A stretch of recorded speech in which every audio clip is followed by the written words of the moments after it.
a incompatibilidade entre a fé evangélica e a fé adventista. Hoje eu vou mostrar para vocês, em tópicos, de forma bem sucinta, o porquê é impossível alguém que é da tradição evangélica, protestante, ortodoxa, ter comunhão com o adventismo. As minhas razões são doutrinárias, não estou aqui dizendo que não são pessoas para você conviver, não são pessoas, nada disso. Nós estamos aqui apontando teologicamente a fé adventista, não sobre as pessoas adventistas, que existe gente boa lá em qualquer outro lugar, desde que caminhem de forma decente. Isso não é o que vamos tratar aqui. Então, quais são essas razões que eu quero apresentar como incompatibilidade, né? E aquilo que eu disser aqui, se não for verdade, que os adventistas provem que não é. Né? Não adianta ficar falando, vocês estão perseguindo a única igreja verdadeira, o remanescente da mulher. Você tem que parar com isso. É verdade o que está dizendo? Então acabou. Assumam logo, né, o papel exclusivistas que vocês possuem e parem com o proselitismo aí maquiado e disfarçado que sabemos que existe. Mas vamos lá. Primeira coisa, porque é incompatível a fé evangélica com a fé adventista. A fé adventista possui uma fonte inspirada de autoridade. Então, note bem que a igreja adventista crê oficialmente na inspiração profética de Ellen White.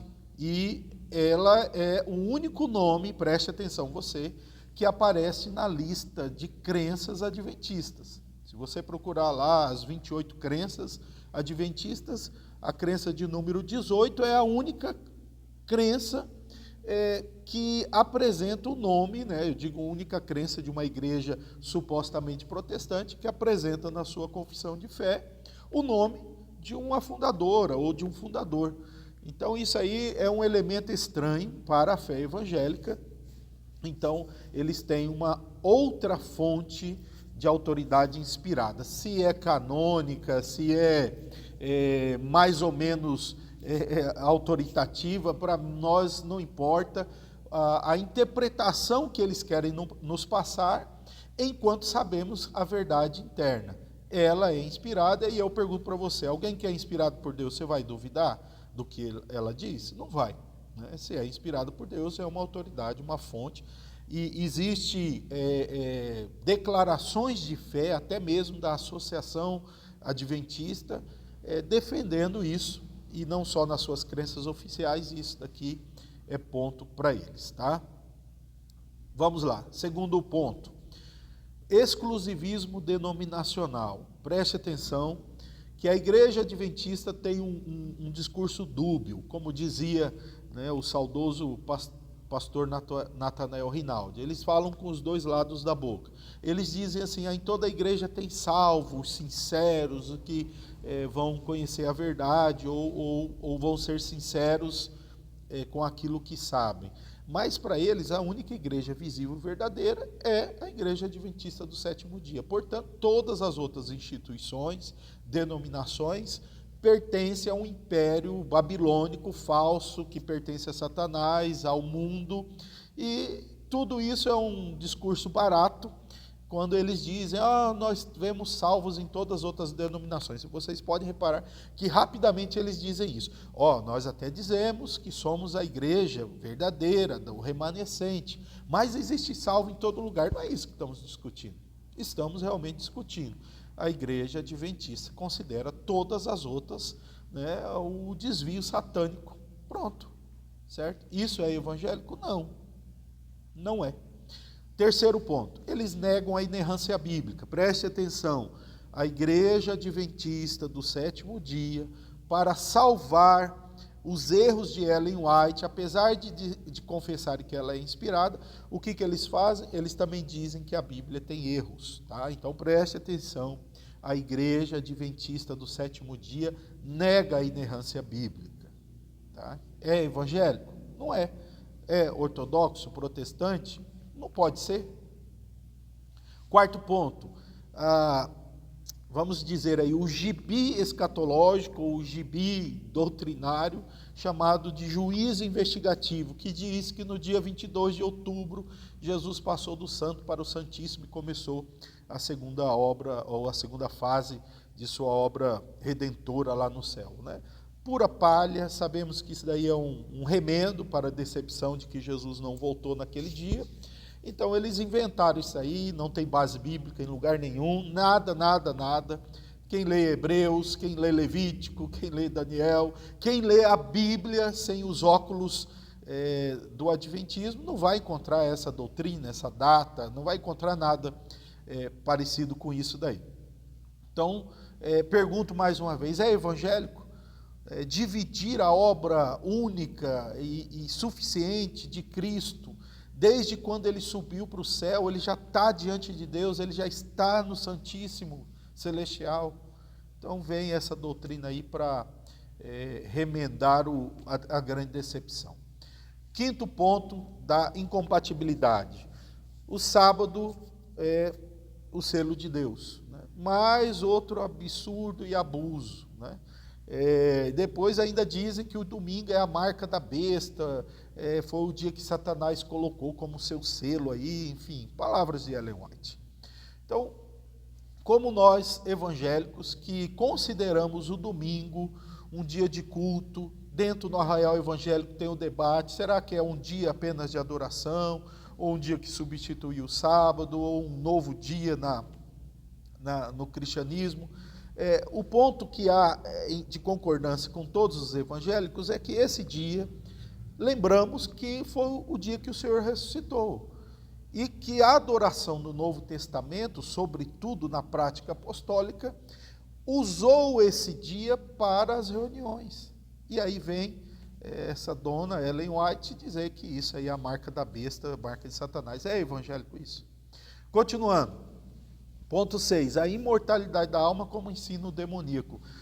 Gente, Ellen White chegou a falar que a imortalidade da alma foi proposta por Satanás lá no Jardim do Éden. Gente, que absurdo, né? E aí eles não estão nem aí por tudo aquilo que a Bíblia fala sobre o tormento eterno, sobre afirmações de estarmos diante de Deus após a morte.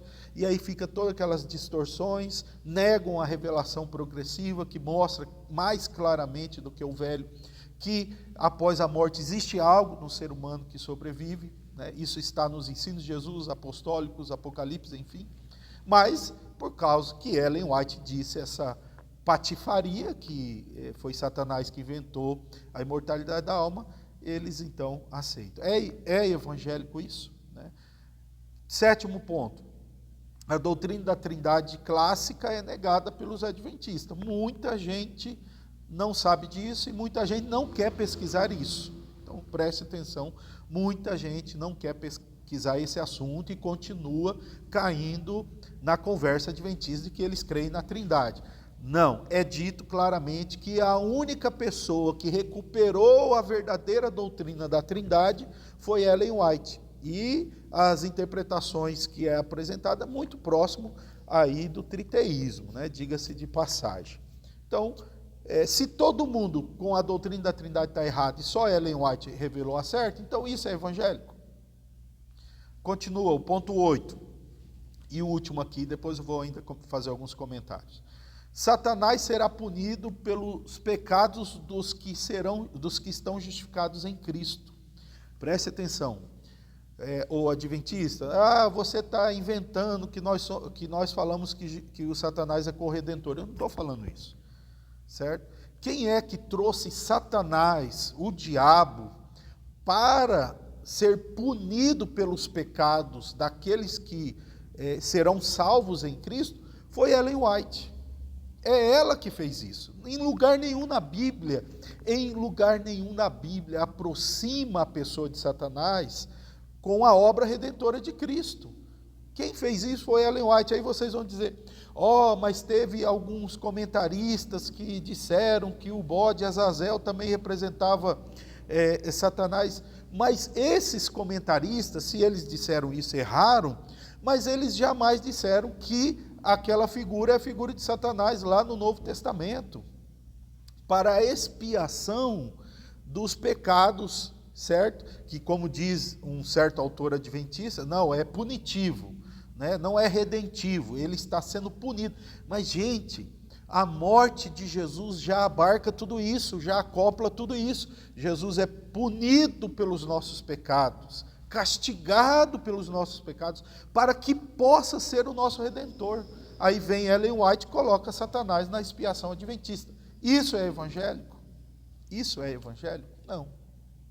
Tem outros pontos que não vêm ao caso para nós, como evangélicos, mas para eles, já que eles são a igreja visível e verdadeira, para eles isso acaba se tornando importante. Por exemplo, tem um tal de discurso da reforma da saúde, que Ellen White plagiou, como era costume dela, né, roubar de outros autores, dizer que era revelação, né, mas enfim, ela plagiava, né, ela tomava empréstimos literários, né. Então o que acontece? Dizia da reforma da saúde, que já era ponto da ciência cristã, os mormons já falavam sobre reforma de saúde, até mesmo os puritanos, né, já tinham alguma coisa sobre cuidar da saúde, o John Wesley. Então, assim, isso já existia, a preocupação com a prudência, com o corpo, é bíblico, mas nada de reforma da saúde, que Deus está restaurando uma igreja nisso, né? Não existe. É a leitura equivocada sobre a lei cerimonial do Velho Testamento. Não se comia carne impura, não era por questões de saúde, nunca a Bíblia diz isso. Não se comia carne impura por questões cerimoniais. Outro ponto, a igreja adventista tem vários batismos. Veja, um crente adventista, quando ele se desvia, ele volta, ele é batizado novamente se ele quiser, é incentivado isso. Eu conheci um rapaz que foi adventista, e ele falava que na região dele tinha aquele que era o campeão dos rebatismos, né? Então, era o cara dar um escorregão, batizar de novo. Aonde a fé evangélica, crente, protestante, bíblica, ortodoxa, apresenta vários batismos para os crentes quando fraquejam na fé, em lugar nenhum.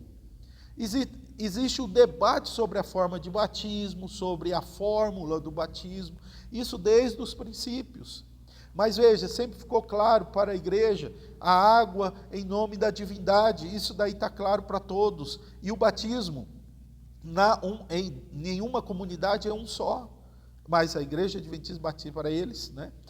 E por falar em ordenanças ou sacramentos, existe um ponto que às vezes as pessoas também não sabem. Para a igreja adventista, existe uma terceira ordenança ou um terceiro sacramento, o lava-pés. Sim, o lava-pés é também um sacramento. Veja o que a obra aí, ó, Tratado de Teologia Adventista do Sétimo Dia, na página 620 diz, olha só: da perspectiva bíblica, o culto de comunhão, isto é, a Santa Ceia, é incompleto sem o rito do lava-pés. Está aqui, ó, certo? Na teologia sistemática deles. Então, além disso, a nossa Santa Ceia ela é incompleta porque não tem a cerimônia do lava-pés. Então, veja, eu pergunto para você, existe compatibilidade entre a fé adventista e a fé evangélica protestante? Não existe. Eu nem disse sobre denominação. Se eu me concentrar sobretudo na fé presbiteriana, aí vamos mais longe ainda. Mas pego em linhas gerais sobre o protestantismo, está aqui. Aí eu pergunto, nós vamos nos aproximar dessa comunidade que, na verdade, disfarça o seu proselitismo e faz dos evangélicos campo missionário, segundo a orientação de Ellen White? Aliás, existe um livro chamado Estudando Juntos, alguma coisa nessa direção aí, que mostra como os adventistas devem ganhar pessoas de outras confissões. Inclusive, lá nesse daí, está colocado ao lado de Testemunho de Jeová, budistas e espíritas, evangélicos como presbiterianos, batistas, pentecostais, independentes. Então não há compatibilidade. Preste muito bem atenção nisso. A igreja adventista faz parte do engano dos últimos dias, tá?